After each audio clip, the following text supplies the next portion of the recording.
नमस्कार श्रोते हो, दीपक रेगे कथाकथन चॅनलवर तुम्हा सगळ्यांचं मनापासून स्वागत. श्रोते हो, तुम्ही ऐकताय सौ आयडा बॅरेटो लिखित सातमाईंचे रान या कादंबरीचा दुसरा भाग अर्थात सीझन 2. आज या कादंबरीचं 51वं प्रकरण तुम्ही ऐकणार आहात. पण श्रोते हो, अजूनपर्यंत तुमच्यापैकी काही जणांनी जर चॅनल सबस्क्राईब केलेलं नसेल तर एकच विनंती करतो, कृपया चॅनल सबस्क्राईब करा. ऐकूयात सातमाईंचे रान प्रकरण 51, एक भयानक वास्तव. आता कधीकधी काय होतं, आपण एखाद्या व्यक्तीला ओळखण्यात चुकी करतो, पण नंतर कधी एखाद्या घटनेनं जेव्हा आपल्याला सत्य कळतं त्यावेळी आपण त्या व्यक्तीला ओळखण्यात कशी चूक केली होती हे जाणवून नंतर त्या गोष्टीचा फार पश्चात्ताप होतो. आणि असाच पश्चात्ताप ती घटना घडल्यानंतर आम्हा सगळ्यांना झाला होता. आता आमचा खोतांचा देवावर आणि आमच्या सातमाईंवर अगदी नितांत विश्वास होता. माझ्या आजीची श्रद्धा होती की पती पत्नीच्या एकमेकांवरच्या विश्वासानं संसार नीट आणि सुखाचे होतात. तसंच एखाद्याचा देवावरचा नितांत विश्वास त्याला कुठल्याही संकटातून तारून नेतो. जर विश्वास असेल तर वाळवंटात सुद्धा फुलं फुलतात, एखाद्या दगडावर सुद्धा वेली तरारतात. आजीची ही श्रद्धा अक्षरशः खरी आहे याची प्रचिती लवकरच आम्हा सगळ्यांना येणार होती. आमच्या सातमाईंच्या वाड्याचे दिवस असेच काहीही बदल न होता चालले होते. तसंच आमच्या इरली काकूंचं जात्यावरचं सखाचं रडगाणं चालूच होतं आणि आमचे गुरुजी वेळात वेळ काढून जीव ओतून आत्मा तुकादादांना 8वीचा अभ्यास शिकवत होते. या पावसाळ्यात आमच्या वाड्यात फक्त एक विशेष घटना घडली होती, ती म्हणजे आमची सरस्वती विहीर बांधली गेली. आता तुम्हाला माहितीच असेल कधी काय होतं, एखादी घटना ध्यानीमनी नसताना अचानक घडते आणि नंतर त्या अचानक घडलेल्या घटनेनं मन एकदम स्तब्ध होऊन जातं. म्हणजे समजा तुम्ही कधी एखादं लॉटरीचं तिकीट घेतलं आणि नंतर तुमच्या ध्यानीमनी नसताना तुम्हाला अचानक 20 करोडची लॉटरी लागली की क्षणभर तुमची काय अवस्था होईल? तशीच अवस्था आमच्या वाड्याची होणार होती. ती रविवारची संध्याकाळ फार छान होती. बाहेर मस्त वारं सुटलं होतं. आमच्या वाड्यातल्या सगळ्यांची जेवणं आटोपली होती. त्यावेळी आम्ही सगळेजण ओसरीवर बसून आजी, गुरुजी आणि आत्या बोलतायत ते ऐकत होतो. त्यावेळी आकाश सुपात भरलेल्या सफेद ज्वारीच्या दाण्याप्रमाणे चांदण्यांनी भरून गेलं होतं. आजी रामदास काकांना म्हणाली, पोरा रामदास, आज एक अभंग म्हण आणि त्याचा अर्थ सांग. काका म्हणाले, ठीक आहे, आज मी तुम्हाला तुकाराम महाराजांचा अभंग सांगतो आणि त्याचा अर्थही सांगतो. त्यावेळी एकट्या आमच्या इरली काकू सोडून आमचा सगळा वाडा ओसरीवर हजर होता. आम्ही पोरं शिवाकाकांपासून दूर पण आत्याच्या जवळ बसलो होतो, तर आमच्या सगळ्या आयांचा घोळका आम्हा पोरांच्या मागे बसला होता. माझे काका आणि बाबा रामदास काकांच्या समोर बसले होते, तर आजी आणि गुरुजी आत्याच्या जवळ बसले होते. मला स्वतःला अभंग, ओव्या, सुभाषितं अतिशय आवडतात. तुकाराम महाराजांचे अभंग तर लोण्याहून मऊ आणि बासुंदीहून गोड असतात. आणि त्या सगळ्याचा अवर्णनीय आस्वाद आम्हा खोत कुटुंबाला आमच्या रामदास काकांमुळे कधीही घेता येत होता. वास्तविक आज सकाळी नागो काकांना आणि शिवा काकांना शिरगुप्पीच्या बाजारात जाऊन बैलांसाठी पेंड, सरकी आणि काही किराणा सामान आणायचं होतं.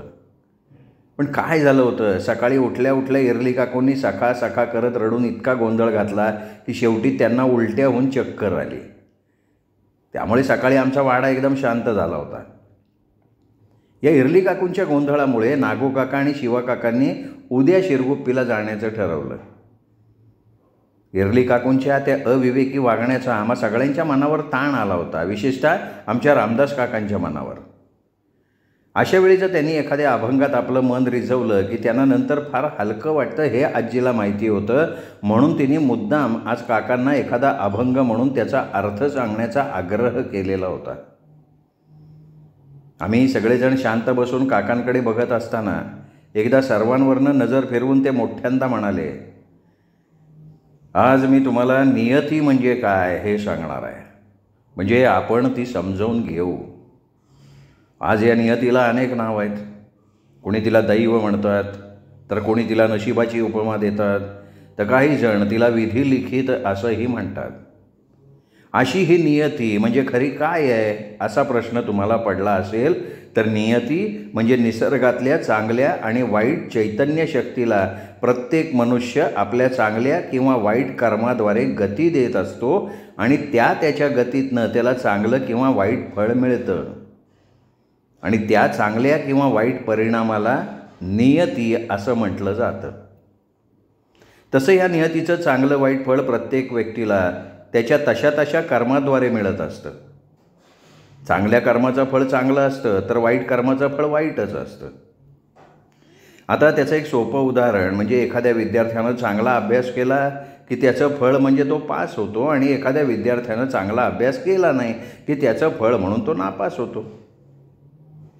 तेव्हा आम्ही सगळ्या मुलांनी एकदम यमीकडे बघितलं आणि यमीनी रडायला सुरुवात केली. तेव्हा कमळी काकूंनी गुरुजींकडे रागारागानं बघून तिला जवळ घेतलं. तसे रामदास काका यमीकडे बघत म्हणाले, यमे तू अभ्यास केला नाहीस म्हणून तू नापास झालीस, पण यावर्षी तू नीट अभ्यास कर म्हणजे यमे तू नक्की पास होशील. तसं पाहता प्रत्येक व्यक्ती आपल्या स्वतःची नियती स्वतः आपल्या कर्मानं घडवत असते. मग आता तुम्हाला सगळ्यांना नियती म्हणजे काय ते कळलं ना. तशा आम्ही सगळ्यांनी माना हलवल्यावर ते म्हणाले, आता तुकाराम महाराजांचा अभंग ऐका. ते म्हणतात, जगातल्या प्रत्येक मातेला आपलं स्वतःचं मूल आपल्या प्राणाहून प्रिय असतं. आमचे तुकाराम महाराजही विठ्ठलाला आपले आईवडील मानून स्वतःला त्याचं लहान मूल मानून ते विठ्ठलाला म्हणतात की माय बापा पुढे लाडीके लेकरू तैसे बोल करू कौतुके. तर कधी ते म्हणतात, पांडुरंगे पांडुरंगे माझे गंगे माऊली ये. पांडुरंगे पांडुरंगे माझे गंगे माऊली ये, पान्हा घाली प्रेम चारा पूर क्षीरा लोटू दे. गंगेचं पावित्र्य निर्मळपणं. आणि पुढे रामदास काका म्हणाले, तुकाराम महाराजांच्या या सुंदर अभंगात मातेचं उचंबळलेलं वात्सल्य आणि पिता समान विठ्ठलाचं नातं त्यांनी सांगून ते त्यांना आपले आईवडील मानून त्या निर्मळ आनंदात ते स्वतः न्हाऊन निघतात. आमच्या तुकाराम महाराजांप्रमाणे नामदेवांनी देखील भक्त आणि देव या दोघांचं नातं आई वडील असंच केलेलं असून ते त्यांनी थोड्या वेगळ्या प्रकारे केलं आहे.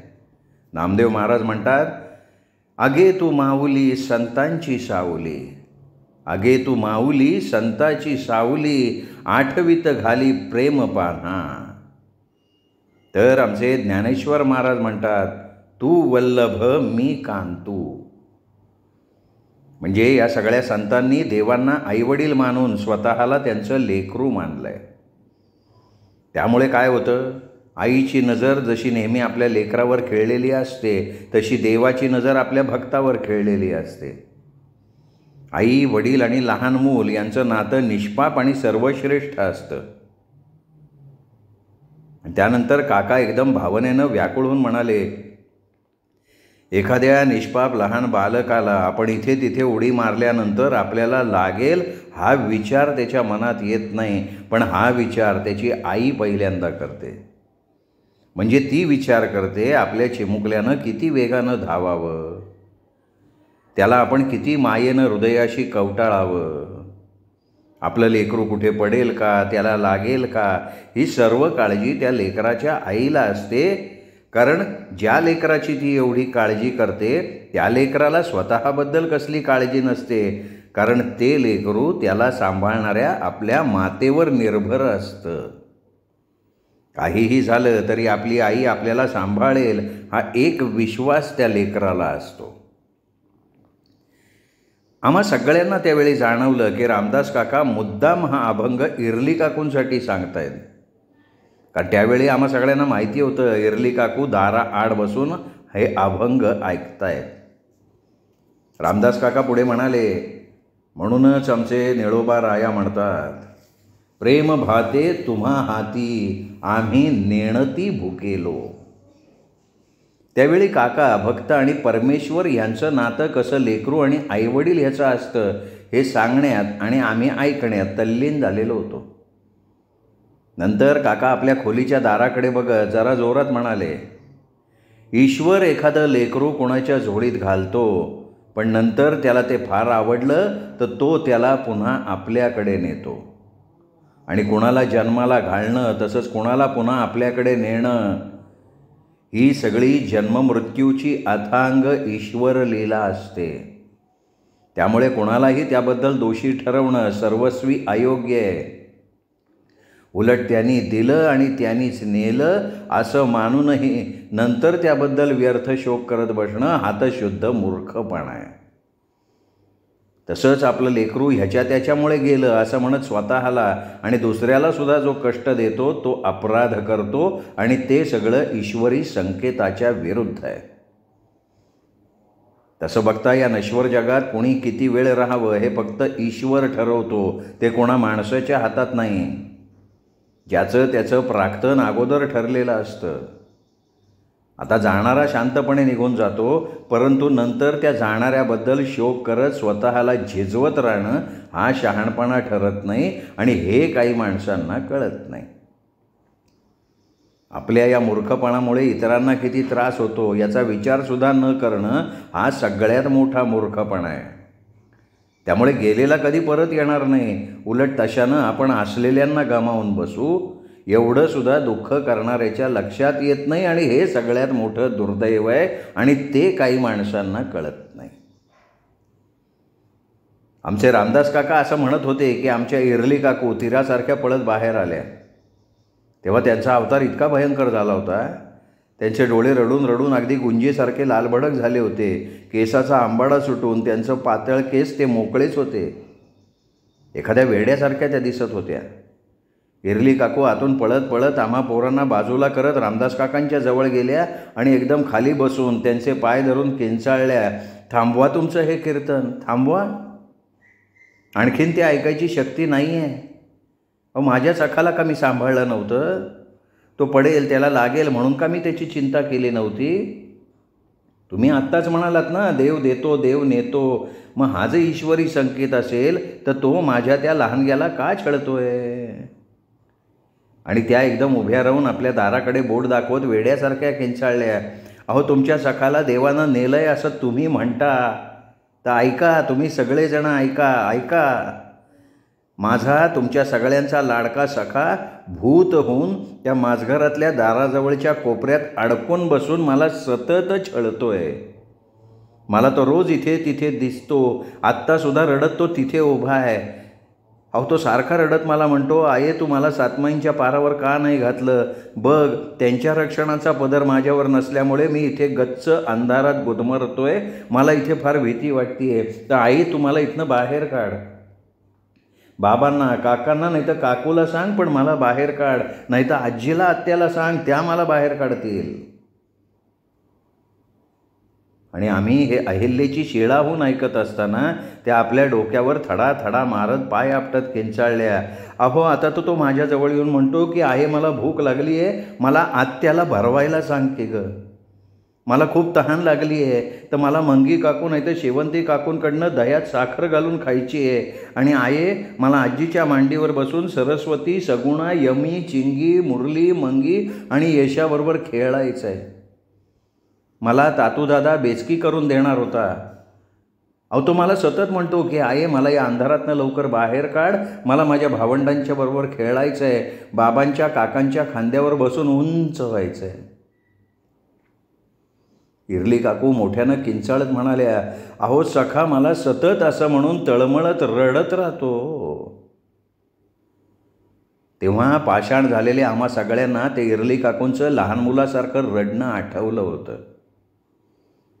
इरली काकूंचं ते भीषण सत्य आम्ही आमच्या हृदयाचे ठोके थांबून ऐकत होतो.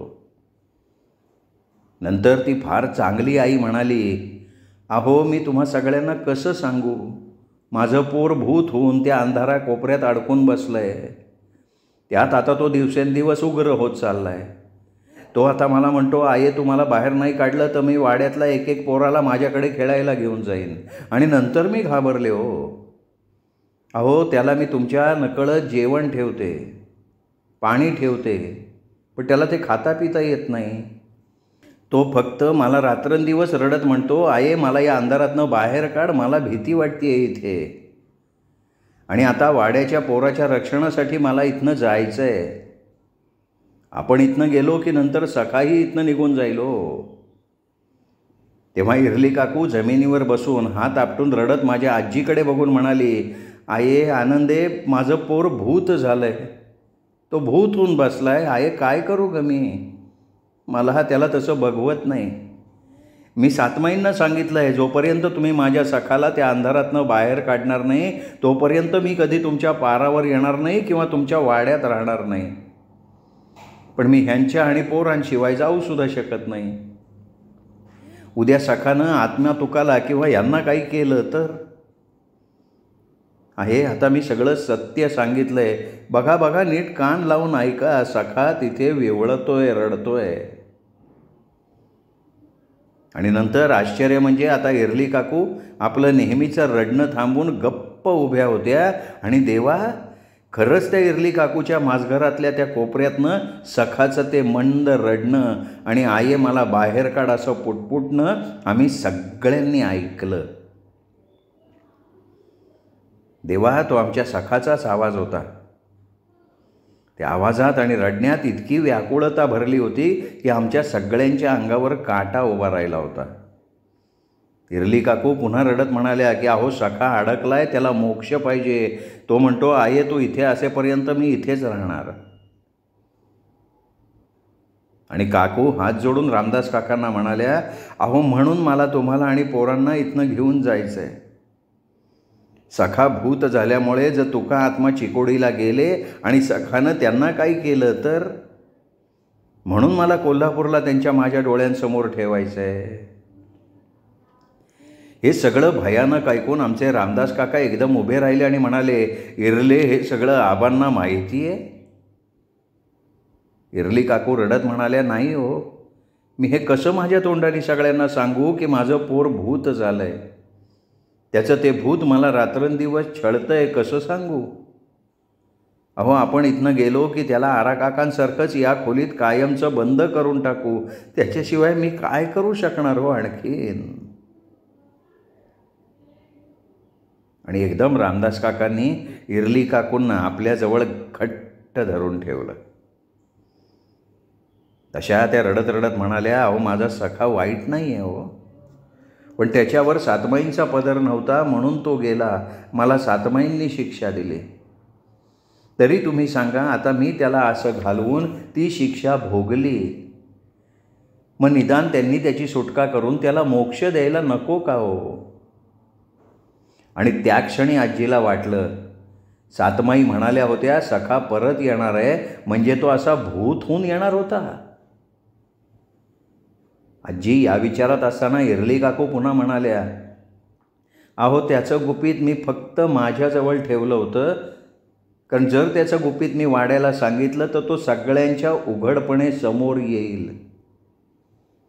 आता जरी तो त्या कोपऱ्यातनं बाहेर येत नाही, कारण ती त्याची सीमा आहे, तरी कधी एकदम उग्र झाला तर तो मला जवळ आल्यासारखा वाटतो. म्हणून ती खोली कायमची बंद करायला हवी.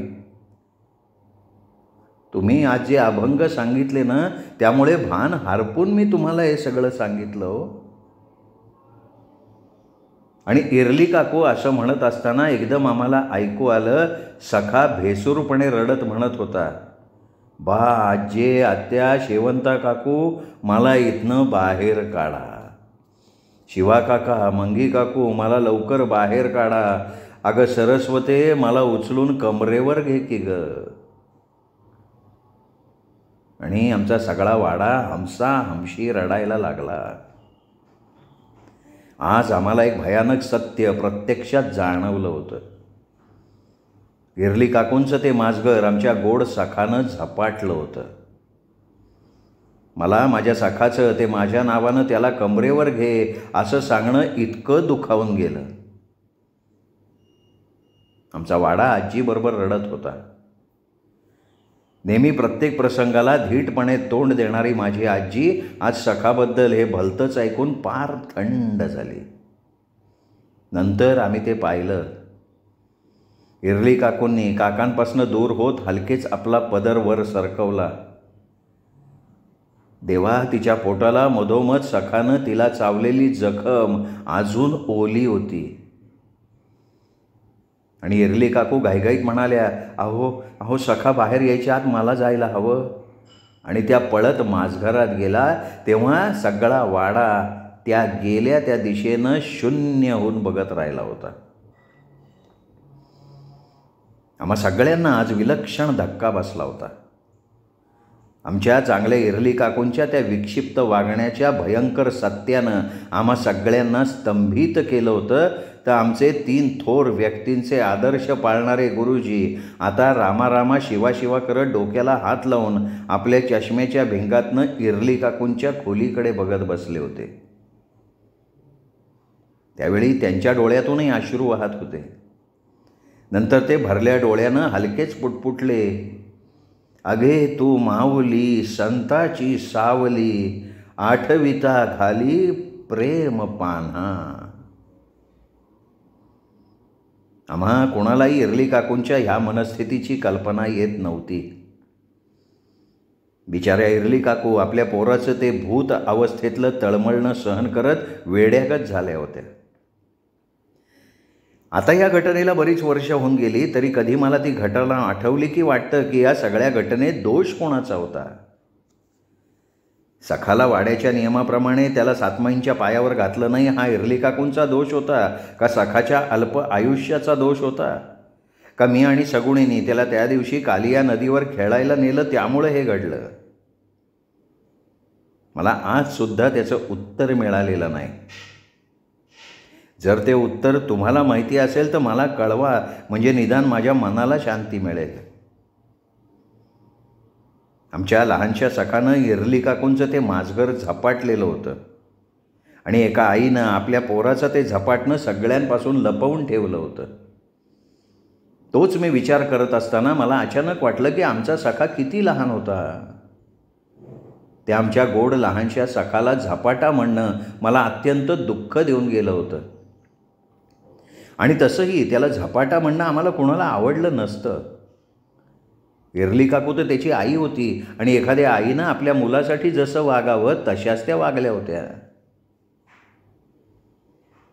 त्यावेळी आमचा सगळा वाडा इरली काकूंचं ते प्रचंड दुःख, सखाचं ते अडकणं आणि तळमळणं हे बघून अगदी बर्फासारखा गोठून गेला होता. अचानक रामदास काका कसे तरी उठले, आजीजवळ जाऊन ओक्साबोक्शी रडत म्हणाले, आये आये अगं तू काहीतरी कर आणि माझ्या पोराला सोडव. तेव्हा माझे बाबा काका उठले.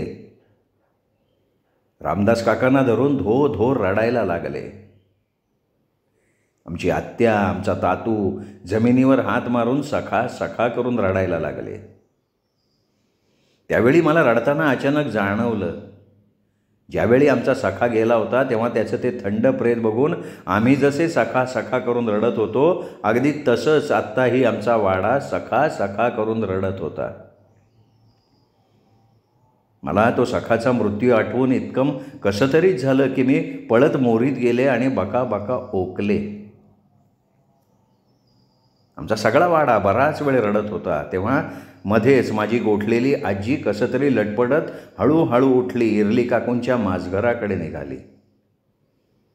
आम्ही सगळेजण तिच्या मागोमाग गेलो होतो आणि आम्ही तिथे जाऊन बघितलं, इरली काकू दाराजवळच्या त्या कोपऱ्याकडे बघून रडत कळवळ्या मनानं म्हणत होत्या, बाळा सखा मला क्षमा कर, मला क्षमा कर. तेव्हा आम्ही सगळ्यांनी जाऊन दुरून त्या कोपऱ्याकडे बघितलं तर परमेश्वरा तिथे एक अत्यंत अस्पष्ट अशी हालचाल 1 सेकंद आम्हाला जाणवली आणि नंतर सगळं शांत झालं. तरी तिथे काही भरलेलं आहे हा स्पष्ट भास तिथे होत होता. पूर्वी सखा गेल्यानंतरही आम्ही अनेक वेळा इरली काकूंच्या माझघरात गेलो होतो, पण त्यावेळी सखाबद्दल काहीही माहिती नसलेल्या आम्हा कोणाला कधी तिथे कसला भास जाणवला नव्हता. म्हणजे खरं तर त्या कोपऱ्याकडे आम्ही बघितलंच नव्हतं. आत्ता त्या कोपऱ्याकडे बघून मला वाटलं की देवा तिथे आमचा सखा आहे, त्याला धावत जाऊन ओढून काढावं. त्याच वेळी माझी आजी एकदम म्हणाली, कुणीही कोपऱ्याकडे जाऊ नका. ती रडणाऱ्या इरली काकूंच्या जवळ गेली, म्हणाली, इरले पोरी उठ. अगं इतकं प्रचंड दुःख उराशी बाळगून रडत राहिलीस का ग तू? ऊर फुटून जाईल की ग. हे बघ, सगळा वाडा तुझ्या पाठीशी उभा आहे. आता जे आहे ते सगळं आपण वाटून घ्यायचं आहे. आणि रडणाऱ्या इरली काकूंना धरून आजी हळूहळू मागच्या दाराजवळ गेली. तेव्हा घड्याळात रात्रीचे बरोबर 9:30 वाजले होते. आजीनं एवढ्या रात्री ते मागचं दार उघडलं. दारात थांबली, ओरडून म्हणाली, झपाट्या, मी आंबा. तुझ्या सुनेला इरलीला घेऊन मी सातमाईंच्याकडे चालली आहे. आम्हाला त्रास देऊ नकोस. एवढं म्हणून आजी काकूंना घेऊन दाराच्या बाहेर आली. तेव्हा दाराच्या आतून आम्ही सगळ्यांनी आश्चर्यानं ते पाहिलं की नेहमी 7 वाजता सातमाईंची आपोआप विझणारी समई तशीच मंदपणे तेवत होती.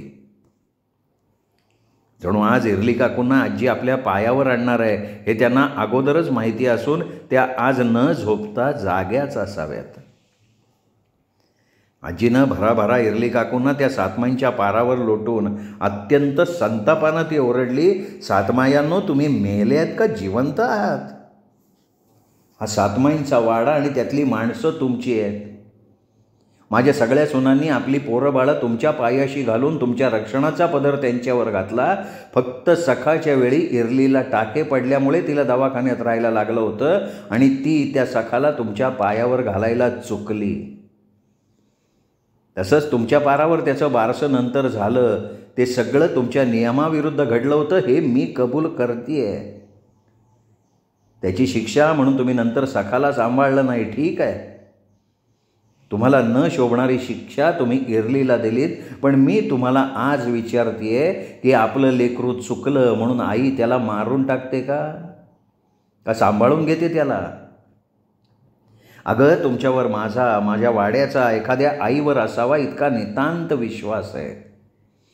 तुम्ही या वाड्याच्या 7 आया आहात. परंतु एखाद्या आईच्या वागण्याला काळीमा फासावा, तुमच्यावर आमच्या असलेल्या नितांत विश्वासाला तडा जावा, असं वागलाय तुम्ही. सखा तुमचा नातू असताना त्याला तुम्ही नेऊन मोक्ष न देता अंधारात तळमळत ठेवलंय. इतक्या निर्दयी आहात का ग तुम्ही? हेच का तुमचं आम्हाला सांभाळणं? आणि वरून तुम्ही म्हणता सखा परत येणार आहे. तो असा झपाटाहून येणार होता. म्हणजे त्याला नेऊन तुमचं समाधान झालं नाही म्हणून त्याला झपाटा करून तुम्ही अडकून ठेवलाय. त्याला आता या बाबळीच्या झपाट्याबरोबर सखा झपाटा म्हणून ठेवा. हे बघा सातमाईंनो, मी तुम्हाला स्पष्ट बजावून सांगतेय, तुमच्या इतकाच हा माझा वाडा आहे. इथली सगळी माणसं माझ्या रक्ताची आहेत, माझ्या अधिकाराची आहेत. तेव्हा बऱ्या बोलानं मी काय सांगते ते ऐका. तुम्ही सखाला असं अंधारात अडकवून ठेवू शकत नाही. तेव्हा बऱ्या बोलानं तुम्ही त्याला नेलत तसंच त्याला त्या अंधारातून सोडवा, मोक्ष द्या. मी फक्त 2 महिन्यांची मुदत तुम्हाला देते आहे. 2 महिन्यांनी जर सखा तसाच रडत तिथे मोक्ष मागत राहिला तर नंतर मी स्वतः तुमचा हा पार माझ्या हाताने तुम्हा सगळ्यांसकट जाळून टाकेन. या 2 महिन्याच्या मुदतीत तुम्हाला कोणी जेवण खाण वाढणार नाही, का इथली समई कोणी लावणार नाही. तुम्ही माझ्या सखासारख्या उपाशी तहानलेल्या राहा. यापुढे तुमच्या पारावर माझ्या वाड्यातलं कोणी फिरकणार नाही. तुम्ही तुमच्या वाड्याला सांभाळण्याच्या ऐवजी इतक्या निर्दयी होऊ शकता. मग मी आंबा या वाड्याची मालकीणसुद्धा तुमच्यासाठी निर्दयी होऊ शकते. आमच्या पूर्वजांनी तुम्हाला आश्रय दिला, जेवण खाण वाढलं. ह्या तुमच्या मोठ्या सुनेनं अनेक वार तुम्हाला जेवण वाढलं आणि त्या सगळ्याचं हे फळ. म्हणजे रक्षक भक्षक होऊ शकतो हे तुम्ही तुमच्या वागण्यावरनं सिद्ध केलं आहे. तर ह्यापुढे माझ्या वाड्यात तुमचं नाव कुणीही घेणार नाही. सातमाईंचा वाडा हे नावसुद्धा मी बदलून टाकेन. तेव्हा काय करायचे ते तुमचं तुम्ही ठरवा. आणि आजीने ती तेवणारी समई रागानं फुंकर मारून विझवून उचलून बाजूला केली आणि इरली काकूंना म्हणाली, चल इरले. आमच्या इरली काकू सातमाईंना पाया पडण्यासाठी वाकल्या. आजी पुन्हा ओरडली, इरले, इथे कोणाच्या पाया पडायचं नाही. त्या आपल्या रक्षिका नाही तर भक्षिका आहेत, चल. आणि आजी आपल्या आयुष्यात प्रथम आपल्या सातमाईंवर चिडून त्यांना धमकावून वाड्यात जाण्यासाठी वळली, तेव्हा सातमाईंच्या इथून असं कोणीतरी अस्पष्ट म्हणून तिथून मंद हसण्याचा आवाज आला. तरी आजीनं मागं वळून न बघता ती इरली काकूंना घेऊन वाड्यात आली. तिने ते मागचं दार धाडदिशी लावून घेतलं. तेव्हाही ती रागावलेलीच होती. आजी वाड्यात आली, ओसरीवर बसली. तेव्हा ती आत जाणाऱ्या इरली काकूंना म्हणाली, इरले इथे ये, माझ्याजवळ बस. आम्हा सगळ्यांना आजीला काहीतरी सांगायचं हे कळलं, तसं आम्ही सगळे तिथे बसलो. आजीनं सातमाईंजवळ ती जे काही बोलली ते सगळं तिने आम्हा सगळ्यांना सांगितलं आणि म्हणाली, यापुढे त्यांचं नाव या वाड्यात कोणीही घ्यायचं नाही, त्यांच्या पारावर जायचं नाही, त्यांना कोणी जेवण ठेवायचं नाही. तेव्हा आमचे गुरुजी हे निर्वाणीचं बोलणं ऐकून चाचपडत म्हणाले, आजीबाई मी काही बोलू का? तेव्हा आजी रागानं म्हणाली, बोला. तसे गुरुजी परत म्हणाले, आजीबाई आता सातमाई आपल्या दैवत आहेत, त्यांना असं उपाशी तापाशी ठेवणं गैर आहे. म्हणजे एखाद्याला मोक्ष मिळायला उशीर म्हणजे त्याची वेळ आल्यावर त्याला मोक्षप्राप्ती होते, तसंच बाळसखाची वेळ येताच त्याला मोक्षप्राप्ती जरूर होईल. कुठलंही दैवत आपल्या भक्तांना तसं करत नाही. माझी आजी संतापली आणि म्हणाली, गुरुजी तुम्ही गप्प बसा. कुणी असं तडकाफडकी एखाद्याला नेत नाही. आता त्याच्यावर त्यांचा पदर नव्हता तरी तो सातमाईंच्या पदराखालीच राहत होता ना. आता तो त्यांच्याच पदराखाली झपाट्याच्या रूपानं राहतोय. तर आता निदान ह्या आईकडे बघून त्याची सुटका करायला नको का? आता त्या माझ्या माणसांना शिक्षा देऊ शकतात, तर मी सुद्धा या वाड्याची मालकीण अंबा त्यांना शिक्षा करणार. गुरुजी आजीचं ते निर्वाणीचं बोलणं ऐकून गप्प झाले. त्यावेळी आमचे नागो काका म्हणाले, आये तू खरोखर सातमाईंचा पार जाळून टाकणार आहेस? आजी निग्रहानं म्हणाली, हो नागो. जर 2 महिन्यांच्या अवधीत आमच्या सखाला मोक्षप्राप्ती झाली नाही तर मी सातमाईंचं नामोनिशाण या खोताच्या वाड्यातनं कायमचं काढून टाकेन. त्यांना पूर्वीसारखं बाबळीचे काटे खात रानोमाळ फिरायला लावेन. आणि हा खोताच्या आंबाचा शब्द आहे. नागो काका देखील नंतर काही बोलले नाहीत. आजी नंतर जरा वेळ शांत बसली. तेव्हा कमळी काकूंनी तिला पाणी आणून दिलं होतं. त्यावेळी रात्रीचे 11:15 वाजले होते. त्यावेळी माझी आई हलके म्हणाली, आई आता तू विश्रांती घे, मी पटकन सगळ्यांसाठी चहा आणते. माझ्या आईने पटकन सगळ्यांना चहा करून आणला. तो घेताना आजी एकदम रामदास काकांकडे बघत म्हणाली, रामदास लेकरा, आता जे मी तुला सांगणार आहे ते तुला फक्त तुझ्या पत्नीसाठी आणि पोरांसाठी मानावं लागेल. हे बघ, आपल्या इरलीनं खूप भोगलं आहे, तिला मी आणखीन काही भोगू देणार नाही. तेव्हा आता तू उद्या इरलीला आणि पोरांना घेऊन कोल्हापूरला निघायचं. हे बघ, तुम्ही आता इथे राहायचं नाही, तुझी शेतीवाडी तुझे भाऊ सांभाळतील. तसंच आत्मा तुका कोल्हापुरात शिकतील. मी बघते आता सातमाई काय करतायत. नंतर आजी काकूंना जवळ घेऊन म्हणाली, पोरी इरले, माझं एकच मागणं तुझ्यापाशी आहे. या सातमाईंच्या वाड्याचा थोरला लेक तुमच्या वाड्यात घरजावई म्हणून राहणार नाही. त्यामुळे आमच्या खोत घराण्याची विशेषतः तुझी मान खाली जाईल. तरी तूर्त तुम्ही आबांकडे राहा. नंतर शिवा नागो येतील, तिथे एखादं घर भाड्यानं घेतील. तसंच जर तिथे तुम्हाला कायमचं राहायला लागलं तर आम्ही तिथे जमीन विकत घेऊ, वाडा बांधू. आणि हे सगळं 2 महिन्यात सातमाई काय निर्णय घेतात त्याच्यावर अवलंबून असेल. त्यावेळी आजी रामदास काकांकडे बघण्याचं टाळत इरली काकूंना म्हणाली, इरले, तसं आम्ही तुमच्याकडे येऊन जाऊन राहू, तरी तू कधी पुन्हा इथं यायचं नाही. सातमाईंनी आपली मोठी सून वाड्यातनं घालवली आहे हे त्यांना तरी कळू देत ना. नंतर आजी गुरुजींना म्हणाली, गुरुजी तुम्ही 4 दिवस शाळेला सुट्टी देऊन यांच्याबरोबर कोल्हापूरला जाऊन पोरांच्या शाळेची सोय करून लागा परत या. लक्षात ठेवा, तुमच्याशिवाय आम्हाला इथे करमणार नाही आहे. आजी हे सांगत असताना आमचे रामदास काका गप्प उभे राहून आपल्या आईकडे पाणावलेल्या डोळ्यांनी बघत उभे होते. माझ्या आजीचं अचानक त्यांच्याकडे लक्ष गेलं, तशी ती एकदम बावरून उभी राहिली. आम्हाला काही कळायच्या आधी काका आवेगानं सरळ तिच्या कुशीत शिरले, ढसाढसा रडायला लागले. पण त्यावेळी आजी न रडता तरीही गहिवरलेल्या आवाजानं त्यांच्या डोक्यावरनं हात फिरवत म्हणाली, लेकरा, आपला सखा इथे अडकून रडतोय, त्याला आता आणखीन रडवू नका रे. लेकरा, तू कोल्हापूरला इरली आणि आत्मा तुकाकडे लक्ष दे, नीट राहा. तिथे आबा आहेतच म्हणा, आणि इथे आपला वाडा सांभाळायला मी आणि आनंदी आहोत. पण लेकरा, आपल्या वाड्यापेक्षा आपली बायको पोरांची जबाबदारी कधीही प्रथम असते आणि आता तुला ती पार पाडायची आहे. त्यावेळी रामदास काका जोरात म्हणाले, आये, माझा सातमाईंवर पूर्ण विश्वास आहे.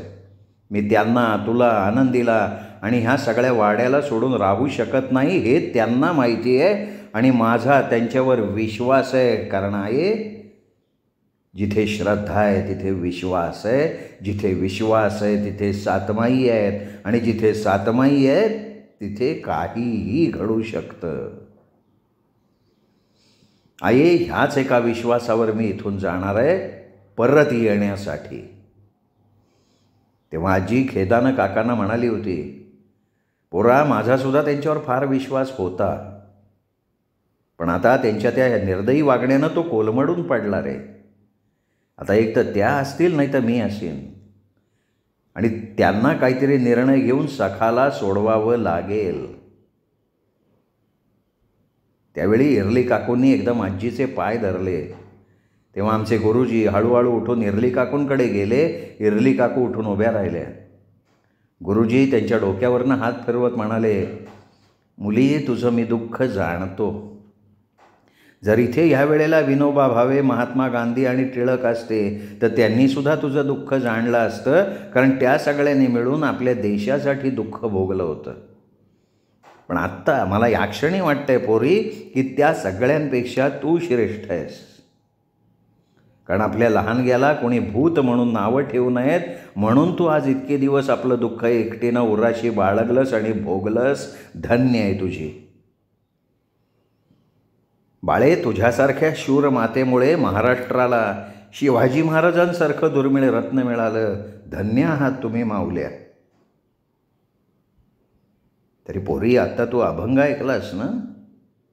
जो देतो तोच नेतो आणि जो नेतो तोच पुन्हा परतही देतो. मुली, तू शांत मनानं जा. सातमाई तुझ्या पोराला त्या अंधारातून नक्की सोडवतील हा माझा विश्वास आहे. तसंच मुली, लक्षात ठेव, देव कधीही भक्ताचा विश्वास ढळू देत नाही. सातमाई त्यांच्या वाड्याच्या माणसांचा विश्वास ढळू देणार नाहीत. इरली काकूंनी रडत रडत गुरुजींच्या पायाला हात लावला होता. श्रोते हो, हे प्रकरण इथेच संपलं. प्रकरण कसं वाटलं हे कमेंट करून जरूर कळवा. श्रोते हो, भेटूयात उद्याच्या भागात. उद्याचं प्रकरण आहे सातमाईंचा आणि आजीचा तेढा.